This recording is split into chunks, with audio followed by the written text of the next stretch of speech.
TA-65 is a telomere health supplement sold by TA-Sciences. The supplement is extracted from a Chinese medicinal herb, and it's marketed as an anti-aging product as it has been reported to increase telomerase levels and telomere length. The study also showed that TA-65 treated mice had an accelerated response to a hair regrowth assay, marked by an increase in proliferating skin cells and a decrease in dead cells. However, the molecular mechanism behind this accelerated response is unknown. So our hypothesis is that if TA-65 shows proliferative properties, then we expect to find an upregulation of proliferative genes and a repression of apoptotic genes in TA-65 treated cells compared with untreated controls. So to test this hypothesis, we decided to take a transcriptome approach. We used an HEK293 cells as our model.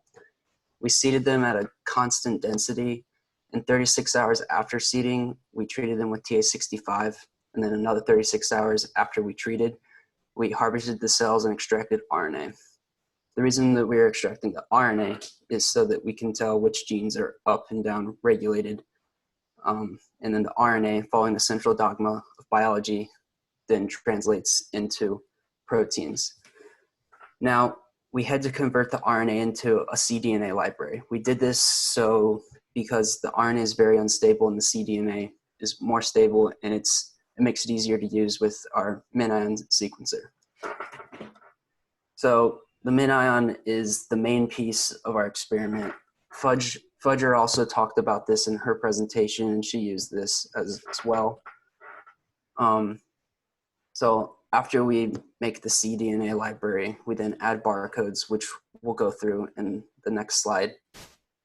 And then after the barcodes, we added adapters. Now, Fudge hit on this a little bit, but the adapters bind to the DNA, and they act like taxis. And these taxis take the DNA to the pores, and then the DNA then goes through the pores, and the pores within the MinION are what actually detect differences in the electric potential difference, and that's what reports the difference in base pairs. It's also to be noted that we counted cells after we treated, 36 hours after treatment as well. And we'll be going through that later in the presentation also. So what makes our research unique is this concept of barcoding.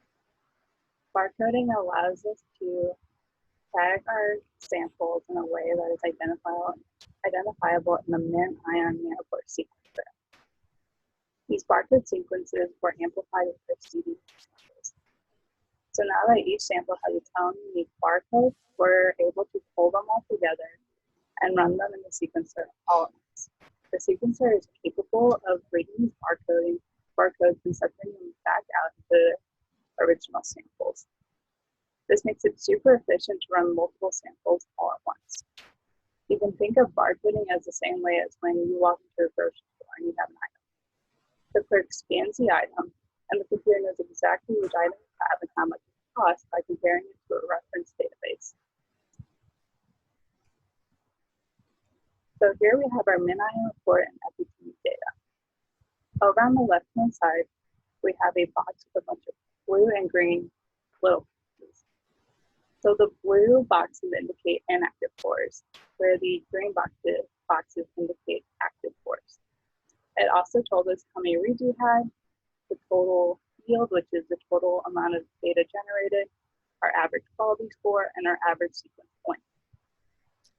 On the right-hand side, we have a yield per hour, which is telling us how many base pairs were being read per hour.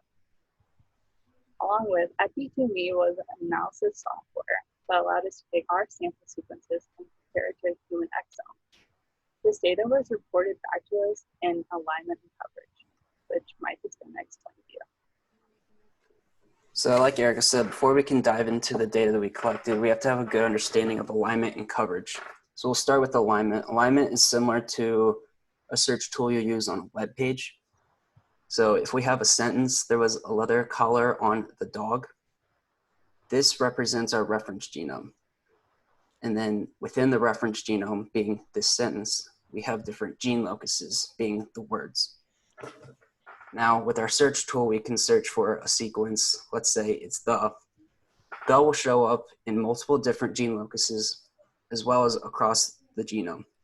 Each time it shows up, whether the word is the or not, for instance, there in leather, we get alignment hits.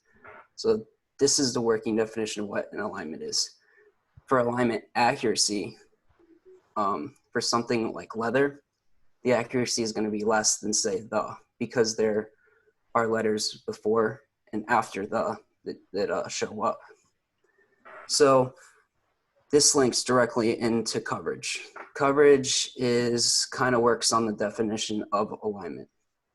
Within a reference gene locus, we have, let's say we pick reference locus number 4. We can then search for our input within the locus. So let's say we have 7 alignments within the locus.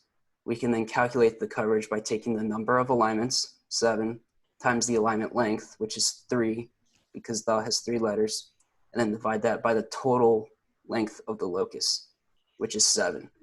So for this locus, we have a coverage of 3x. We'll get to questions at the end. Okay. So moving in, let's look at something that's a little more realistic than this analogy. So this is our epitomy dashboard. If we look up towards the top, we have our MTCO2 gene, which is a mitochondrial subunit. On the epitomy dashboard, we can see alignment accuracy. This is what I was explaining with leather, how the shows up within leather, but it's not just because we searched the and leather showed up, it doesn't mean that the word the was there. That's similar to what alignment accuracy is. And then we come down to coverage. Coverage is just, does the span the whole leather, the word leather, or just part of it? So we can see for this gene that most of the gene locus is spanned, and there's a pretty high coverage. So the higher coverage you have, the better indication on how reliable your alignments are. So now that we have a better understanding of alignment coverage, let's dive into some of our real data. So here in this graph, we have our top 10 genes from each TA-65 concentration. As you can see, there was an increase in alignment reads as TA-65 concentration goes up. We do not fully understand what makes them go up just yet, but needs further investigation. On the other hand, each gene was grouped by their function. And these functions were apoptotic, cytoskeletal, metabolic, mitochondrial, and proliferative. So we also saw this dose-dependent trend in coverage as well. So we had the same categories of genes where we had apoptotic, cytoskeletal, metabolic, mitochondrial, and proliferative functioning genes. However, this dose-dependent trend is not seen in all of the samples. So what we mean by dose-dependent is for coverage, we see an increase from blue to green to pink. So as our concentration of TA-65 increased, our coverage also increased for a lot of the samples. But we do not yet understand this trend, and we're going to need more bioinformatics analysis to understand it. So in addition to this epitomy analysis, it includes a tool called String. This is a biological database that predicts protein-to-protein interactions. So therefore, we're able to take our identified genes and build a string map of proteins that these genes encoded for. So if you go ahead and scan the barcode on the top left corner with like phone or your iPad, it'll take you to this string page where we took a couple screen captures of what it should look like on the right. What String does is you can see the analysis of our apoptotic and death genes. So each bubble represents a protein, and if you scroll down on the string page, you can see that their function is defined by string. If you click on each individual bubble, it will give you more information about them, such as its function, the protein structure, and then other papers that may have done analysis on them. So one last tip is that if you hit settings, you can see different criteria for lines to show up, and this is proposed interactions between the proteins. And you can sort the interactions through things like confidence. So string can only show you the interactions that it's pretty confident are actually occurring between the proteins. So this is a pretty unique tool, and we have some more barcodes too at the end if you're interested. So here we have another interesting piece of data that we wanted to share. So this was back in the fall. So we found that as TA-65 concentrations go up, we saw more cell apoptosis. So this was statistically significant. On the other hand, with our 100 ppm, we had an increase in cell proliferation. However, this was not statistically significant, and we would need to go in more to fully be confident with this assumption. So overall, we had about 1.2 million reads. With this large throughput of sequence data, we saw that there was an increase in alignment and coverage with proliferative and apoptotic genes. The upregulation in apoptotic genes could be due to the cytotoxic nature of high concentrations of TA-65, but we still need to go in more to be confident with that. So overall, our hypothesis was partially supported by our data. We predicted that we would see an increase in a proliferation gene expression, and this is what we saw. We saw an increase in alignments and coverage for proliferative genes. However, we also predicted that we would see a decrease in expression of apoptotic genes, and this is not what we saw with our data. We actually saw an increase in apoptotic gene expression shown by alignment and coverage. So obviously, like we said, further analysis is going to be needed to truly understand if this is the case. However, we can conclude that we may be seeing an upregulation in proliferation and possibly an upregulation in apoptotic genes. So moving forward, our next steps, we have a lot of data and we're only on the tip of the iceberg in terms of analyzing it. So we're going to run a differential gene expression analysis on our data using a package software called DesSeq2. So this is going to tell us which genes are upregulated and which genes are downregulated. From this, we're going to pick select genes to validate those results using a qPCR assay. On top of that, we'll also be running some Western blots and different protein biochem assays to validate that there is protein presence. We have a couple of acknowledgements. Thank you to Dr. Stacy Donovan for helping us through this long project and guiding us and putting up with all of our stuff. Thanks to Malia and Vedata and the labs for ordering materials for us and us always being in the labs. Thank you to Dr. Alster Pringle and Fudger Ibrahim for helping us with the MinION. We wouldn't be where we're at without them. We went into this completely blind. They've pretty much paved the path at Maryville for the MinION, and they've been a great resource. Yeah, and then Adam Rourke from the Renner Lab at Penn State. He's a Maryville alum. He helped us with our understanding of what coverage and alignment is, as well as introduction to bioinformatics. And Sean Kilfoy at the Cyber Fusion Center. Huge thanks for helping just diving into the bioinformatics. None of us have any background in it, and this has all been new. An exciting journey, exciting process. And yeah, we're looking forward to our future data. Thank you. Thank you. So can you guys see the chat? Yes. So your first question from Susie Vandervorst. And then if anybody else has any questions, please feel free to just shout them out or put them in the chat. So how did you decide to concentrate on this topic? Well, Mike? Yeah, so I went on a paper reading frenzy my freshman year, and then I found this particular paper, which, let's see here, where'd it go? It's this bottom paper here. You can access the DOI, but yeah, it's talking about this crazy health supplement called TA-65, and it's supposed to be this wonder drug. It, like Casey said in the intro, increases your telomeres. It's supposed to reverse aging, but it's not FDA approved and we don't know how it works. And I was like, how does it work? So that's really where this whole thing started. And it's just been one thing after another. So Dr. Kolbeck's question is, what's the potential therapeutic use of TA-65? So it actually has a pretty high potential. There's been a lot of clinical studies done, and that's where I think the primary resources for this supplement lie. There's not a lot of molecular analysis being done, but the way that they're able to market it as being anti-aging and helpful as a health supplement is that it's been used in clinical studies where in patients with like hypertension and heart issues, it's able to relieve a little bit more of their symptoms.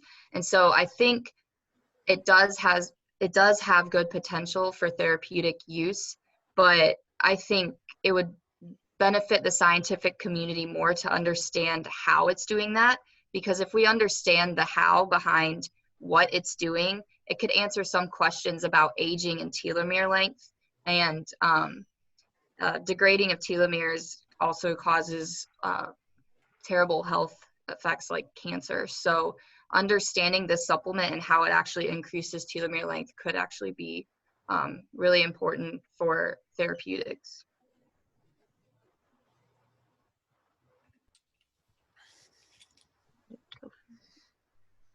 Okay, so we have another question. What is your recommendation for future research and where do we go from here? Like I said, we have a lot of data. We're only on the tip of the iceberg. We're going to be doing some bioinformatics analysis from here, diving in, seeing. The main goal is based on the data that we have. We can't say for sure if anything was upregulated because all we have is alignment and coverage. And we did see that it increased as the TA-65 increased, but we don't have error bars and we can't say for sure if any of the genes were upregulated. So going further into a bioinformatics approach will give us that answer. And then like Mike also said in our future steps, once we have that bioinformatics data, we should be able to go on and do more validation studies with qPCR, and that should confirm our findings if what we're seeing is actually occurring.